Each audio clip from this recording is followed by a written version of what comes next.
She's going to be the future of this team for a long time. When you heard that from Megan Rapinoe, when she said that about you on this question, what does that feel like? I definitely got like goosebumps. I think just like hearing that type of praise from her just meant so much. And especially coming from someone that, I've looked up to for many years. My guest today is a commanding centre-back whose read of the game and utter grace under crushing pressure have made her one of the first names on any United States team sheets just 2 short seasons into her professional career. And between the two of us, we have 24 appearances for the US Women's National Team, 1 World Cup campaign, 1 NWSL Defender of the Year award, been nominated for a second, an NWSL Supporters Shield, and a degree in symbiotic systems from Stanford.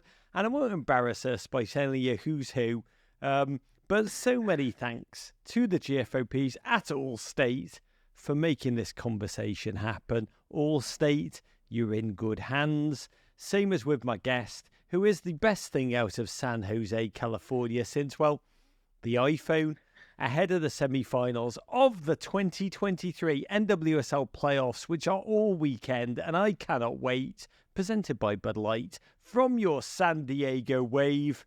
Oh, welcome back, Naomi Girma. Hey, Raj, thanks for having me again. Naomi, I cannot get enough, honestly. The last time we spoke, it was 1:30 a.m. Eastern Time in the morning, my time. You were in Auckland, New Zealand, and we were chatting on the eve of the kickoff of the Women's World Cup Down Under, your first major international tournament. And we all know the results were not what was expected from this US Women's National Team squad, but we are 3.5 months on. So first of all, when you think back to that time, is there one memory, one story that you do treasure and keep hold of? Yeah, I think for me, playing in my first major tournament and having my family there was pretty special, like all the way across the world. And, I started playing in front of them, and for them to be there in one of the biggest moments of my career so far was really, really special. And to have like those moments off the field with them and see them in the stands was really, really cool. I mean, it's incredible, really. You started playing in San Jose Parks with your dad and the Ethiopian community there. You are still playing. The field has gotten epically bigger. The crowd, global. But your mum and your dad still there. What did they say to you? Because it must have felt so bloody profound for them as parents. Yeah, my mom just kept saying, like, she was just so excited that we were here, and she's like, "I can't believe we're here." And, for her to get to travel was really cool too.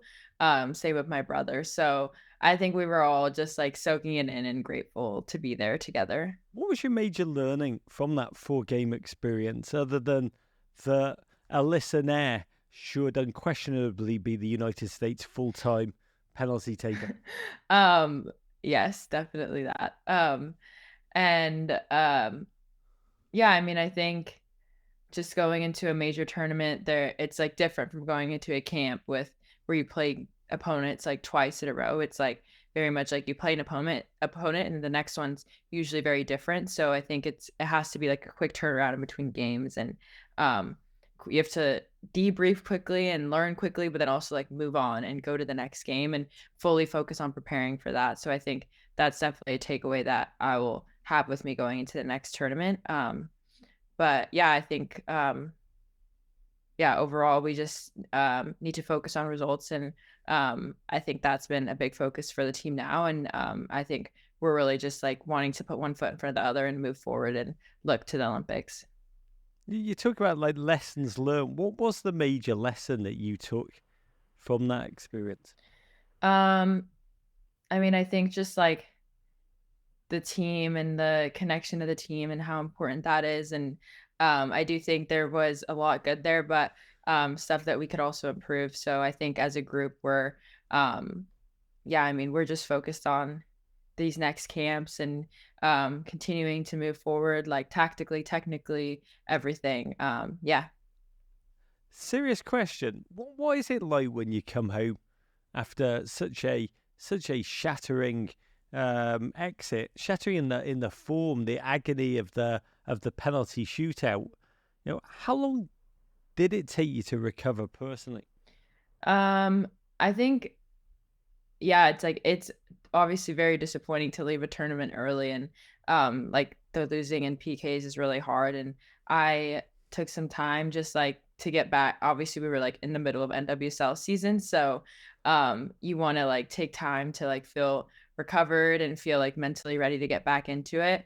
But then you also like want to get back quick enough to like help your team like make a playoff run. So I think it was like finding that balance. And Casey and everyone at San Diego was really good about giving like internationals like enough time and like making sure that they felt ready when they came back, because like the last thing you want to do is like come back in the middle of the season and like be burnt out or be tired like going into the second half of the year. God, it is an amazing balance. Obviously Casey Stoney, the San Diego Wave manager, of whom we'll speak more in a moment. But it is an incredible balance. I just know I would want to grief eat all of the pizza, even as I wanted to like just mentally refocus and get back to my team. Did you allow yourself? Did you give yourself permission to, to just heal quickly before charging back in, or did you kind of just repress and relock into the club season? Oh, I gave myself time to like just go be with family, be with friends, like recharge. I think that's really important. And I think like just getting like a quick mental break is important. And like a lot of times we do go from camp to club, from camp to club, and I think with a tournament it's a lot more intense, and you're together with a team for like 2 months or whatever it is. So I think I gave myself like a little bit of time to just like mentally recharge, and then when I came back in with club, I was like excited to be back in with that group of girls again, and like excited to like push for playoffs together. Oh my God, he grief eated all the pizzas. That ultimately could be on my tombstone. But you talk tactically about the lesson of the World Cup, and last one on this. It made me think of something. We when we had Lindsay Horan come on our show during the World Cup that first week, and she talked, with real foresight, ultimately about how the European teams, including the one she plays on in Lyon, are playing a different kind of football. In her mind, a different level of football to the American one. She talks about how European teams are much more tactically trained, less reliant on pure athletic ability or speed. Like she was almost like she was warning about everything that was to come. Did you have that takeaway at all about just the difference in those styles? I mean, yeah, I think there are different styles throughout. I think I would say like in our last game against Sweden, I feel like we did like play well tactically, and we were able to exploit them in different ways. But yeah, I think the world is changing. Every country continues to evolve, and I think it's important that we do the same. Into the club game. And we are speaking, dear listeners, at a momentous moment in the NWSL season. It's playoffs, baby, and your San Diego Wave are in the Final Four semi-final time, facing the OL Reign this Sunday, 9:30 p.m. Eastern Time. And we'll talk more about that quite scintillating prospect in a moment. But I have to say, Naomi, it's been bloody incredible watching you sort, both personally, as we mentioned up top, another nomination for NWSL Defender of the Year, but also for your club, champions of the regular season, first ever Supporters Shield victory for the San Diego Wave in just the club's second ever season in the league. It's an incredible achievement. You played 4 years at Stanford. You were bloody good. But what is the major difference you found between the college game and the professional game? Um, I mean, yeah, I think there's a lot of differences as far as like just like technical, physical, like all of it. It's just faster. But I think like as far as like the season goes, like to win a supporter shield, you have to be consistent for 9 months. I don't know how many. I actually don't know how long it was, but like since March, and like you have to. I think it's about 27 months.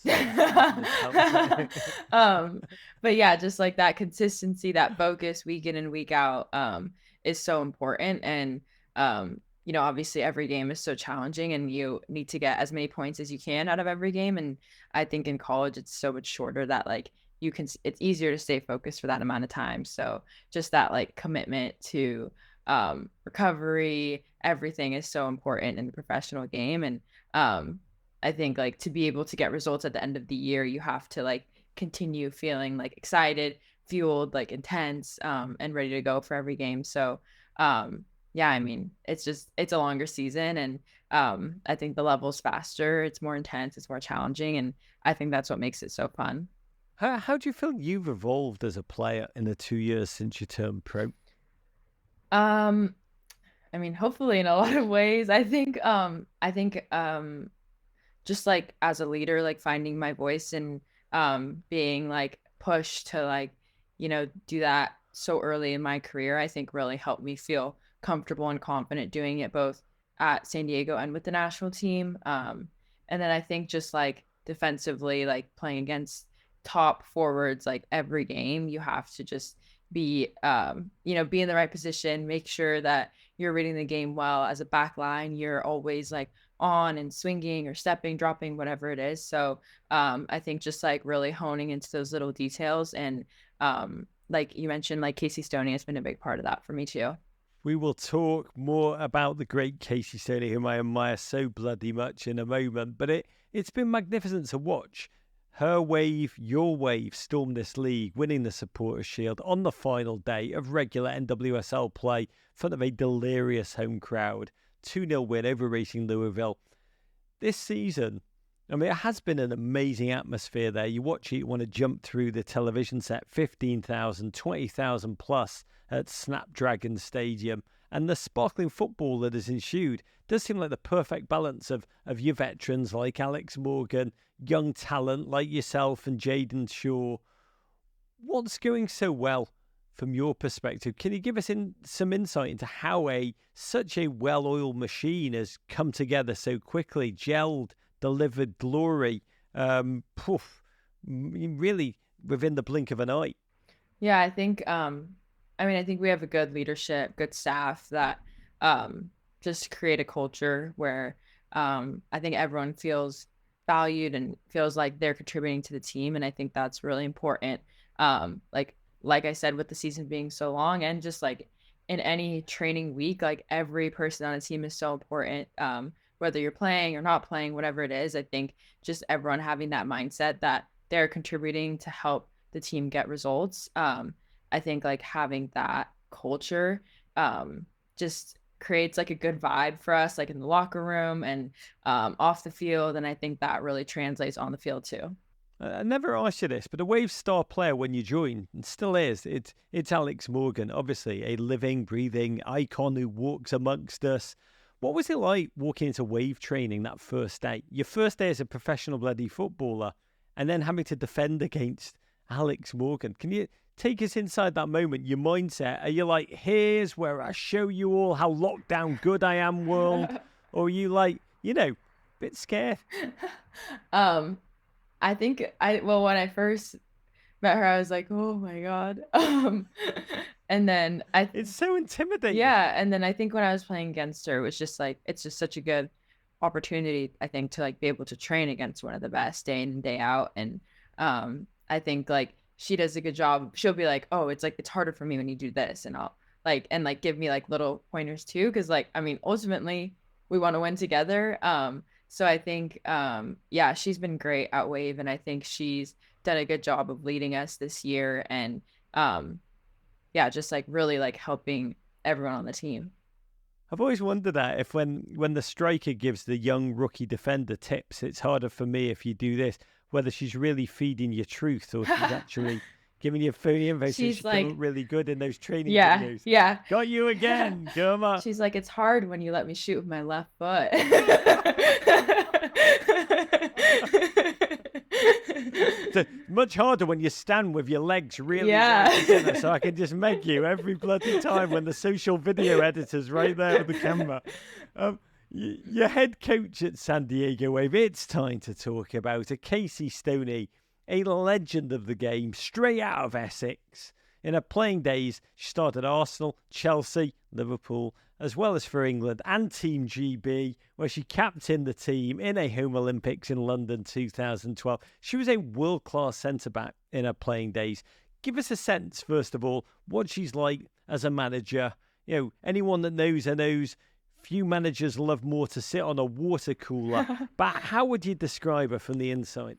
Yeah, I mean, I think she like definitely has a high standard for us, and she makes sure that we're at that standard every day in training. I think it's like it's not just about games and getting results, it's about like development and performance throughout the week to make sure that we're ready once game time comes and we're just like really executing what we've trained. So yeah, I think she definitely holds us to a high standard, keeps us accountable, and like I said before, she like creates that culture within the group. I think, you know, like Is she warm, Naomi? Is she tough? Like is she distant? Is she constantly carrot? Is she very stick? What kind of how would you describe? I think I feel like she is warm but like tough when she needs to be.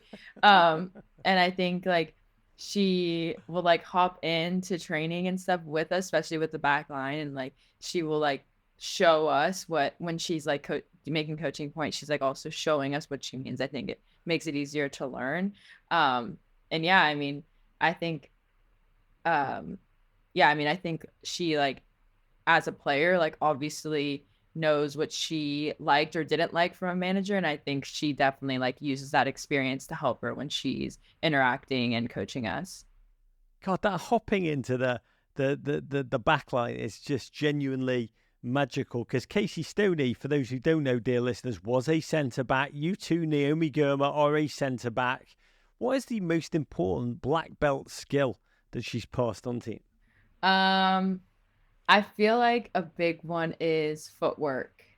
And like it's like very little, or it seems minor, but I think it makes a big difference when you're defending the box or like wherever you're on the field. Just like focusing on something as small as that, I think can improve your game so much. And I've never What kind of had footwork, Naomi? like how when you're dropping, like which foot you're crossing over the other, depending on where you are on the field. And I think I've had like more higher level coaching as a center back, but I've never had such like specific coaching to like master the craft, I guess. And I think that's something that we're like, I think I will continue to be working on throughout my career. But I think there are a lot of things that I'm like very grateful that I'm like learning now early on that I can like continue to develop. Does she show you Casey Stoney game tape from back in the day? Yeah, we just watch her clips on repeat. Just kidding. I don't think she would like that. No, not usually. Usually we like watch stuff of ourselves and she'll like break down what positioning or what could be different or what could be better. Maybe I'll ask her to show me her own clips though. Yeah, that would be genuinely moment of truth time. It would be Casey Stoney Riverdance. Another San Diego Wave connection that we got to talk about because she, oh, what a bolt of joy for this squad when we need one. Jaden Shaw, the 18-year-old phenom. You played with her at club level, straight out of Frisco, Texas, an immensely kinetic attacker with an eye for a pass, clinical finishing ability. Casey Stoney has said about her vision and ability to play a line-breaking pass, some of the best I've seen in the game. And I've been in the game a long time, which is an immense thing to say. Jaden is just breaking through with the US women's national team, just scored a first full senior national team goal on Sunday against Colombia in just a second ever appearance. You train with her every single day. You said about her, I think Jay's going to be good. I mean, she's already so good, but I think she's going to get so much better. Tell us about Jaden, Naomi. What makes her so good and how's she going to improve? I mean, I think Jaden is like, yeah, I think she's already so good and in training like every day, just like her ability to control the ball, to like break pressure, like break the press, manipulate the defender. Like she is so good at that. She is hard to defend, especially in a 1v1. And I think her role in the midfield has just been so key for us, just like playing those final passes, getting into dangerous positions. And I think like to be able to like do that and understand the game at the level she does at 18 is so impressive. And yeah, I mean, I just think she's gonna keep getting better. And I think that just comes with playing at this level. Now playing with the national team as well and getting her first goal, which is very exciting, in San Diego. So yeah, I just think like as you continue to play at those levels, like you just pick up on different things, and I think like find like the spaces that the defense doesn't want you to find. So yeah, I think she has done great as playing at this level so far, and I think she's gonna just get better and better. From a centre-back's point of view, when you train with her, how hard is she to defend against? What makes her so hard to defend? Yeah, I mean, I think just like popping a little bit off the back line is like just that awkward half space for us. And then the way she can like turn and accelerate the attack. And, you don't know if she's going to dribble herself and shoot it or if she's going to play the pass. So you kind of have to be ready for both. And like she does have that range as she's shown. So I think like the ability to like do both is really, really hard to defend. Okay, to this weekend, Sunday, November 5th, 9:30 p.m. Eastern Time on CBS Sports Network. Your San Diego Wave, they take on OL Reign in the second NWSL semi-final. And OL Reign, that contains so many of your national teammates, Megan Rapinoe, Rose Lavelle, Emily Sonnet, and your US women's national team, bag trolley sharer, Alana Cook. In NWSL regular season and Challenge Cup play this year, don't like to bring bad memories back up, but you faced OL Reign 4 times, and you've lost each and every time, including a comprehensive 3-0 defeat at home in the old Challenge Cup at the end of May. Does that change your approach at all going into this? Does it make you hungrier to avenge, or is it more of a clean slate every time? I think personally it makes me hungrier. I feel like we all have that competitive streak in us and you never want to lose. So I think with playoffs and a championship on the line, it just makes it like more intense. And to be able to play in front of our home crowd, I think just like adds that extra motivation as well. So I'm really excited. They're a great team. They have, like you said, a lot of national team players and a lot of internationals too that are great for their country. So yeah, I mean, I'm really excited to play them, and I think it's going to be a great game. What's it like to face this OL Reign team? What have you learned from those previous defeats this season? Yeah, I just think they're like very dynamic in their attack, and I think they like to get a lot of numbers forward, and I think it's just us like knowing that and defending hard, defending our box, and then exploiting spaces that they leave. This game could be the final time that we witness Megan Rapinoe on a football field. Indeed, for you, in a self-interested way, you'd like it very much to be the last time we see Megan Rapinoe on a football field. And you played with Megan now for a number of years at the national team level. She said about you, and I love this, she said there's very few players in my whole tenure that have stepped in, and it's just been like, oh yeah, that's the first person on the team sheet type of player every single time. She can play any kind of ball. She's a great leader. She's just so effing good.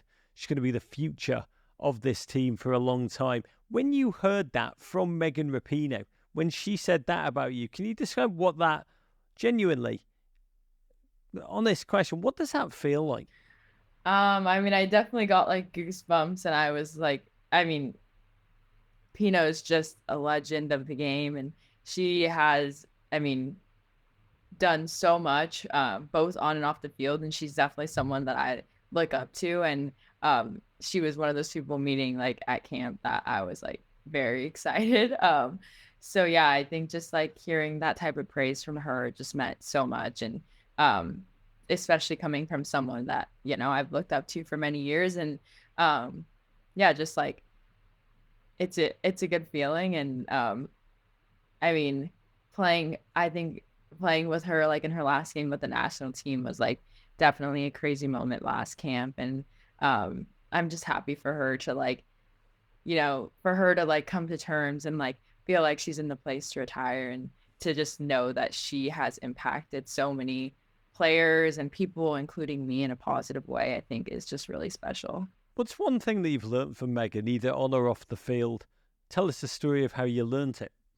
I've like learned to be fearless, and um, she is just so adamant about speaking up about what she believes in and not caring like who it pisses off, or um who doesn't agree with her. And I think that it can be hard to do that, just like with social media and with everything. And I think um from her I've learned like if something's important to you, then it's okay to speak up about it. And it's actually like your responsibility to do so, like with your platform. And I think she has ingrained that within, like, I think she was one of the people who made that like possible within sports in general, and like especially within the US women's national team. And that's something that I definitely like hope to carry on for her. God willing, that is absolutely beautiful. Especially coming from someone who would like this to be Megan Rapinoe's last game. In the other semi-final on Sunday, the Portland Thorns take on Gotham FC, 7 p.m. Eastern Time on CBS Sports Network. Another matchup in which we could say a sad but wonderful and grateful final farewell to another US Women's National Team and NWSL legend, the mighty Ali Krieger. And the Portland Thorns, of course, are home to your best mate from the Stanford days, Sophia Smith. I've always wondered, Sophia Smith, lethal striker, Naomi Girma, thou shalt not pass centre-back. What's it like when you come up against someone you know like her so bloody well? Do they stop being a friend? Are you like just trash talking each other for 90 minutes? Or do you mostly just keep quiet and not acknowledge each other? We definitely don't trash talk each other. I just think I think like every time we play each other, it's always like a battle. And I think like it's been like that since like U14 camp, when we would train against each other, and then at Stanford always training against each other. And I think like I always feel like playing against her makes me better. And she is just like such a dynamic, such a good forward, and such a good attacker in general. So yeah, I feel like it's always like a battle between us. But there's always like respect and love there at the end of the game. Do you notice it's her when you're on the fair? We had Weston McKinney and Tim Ream come on this show. And Weston McKinney said that when they play against each other and he sees he's going for a 50-50 ball against Tim Ream, he pulls out a little bit so he doesn't hurt the old man. Like, are you aware when you're going in for tackles that you're going in against your mate?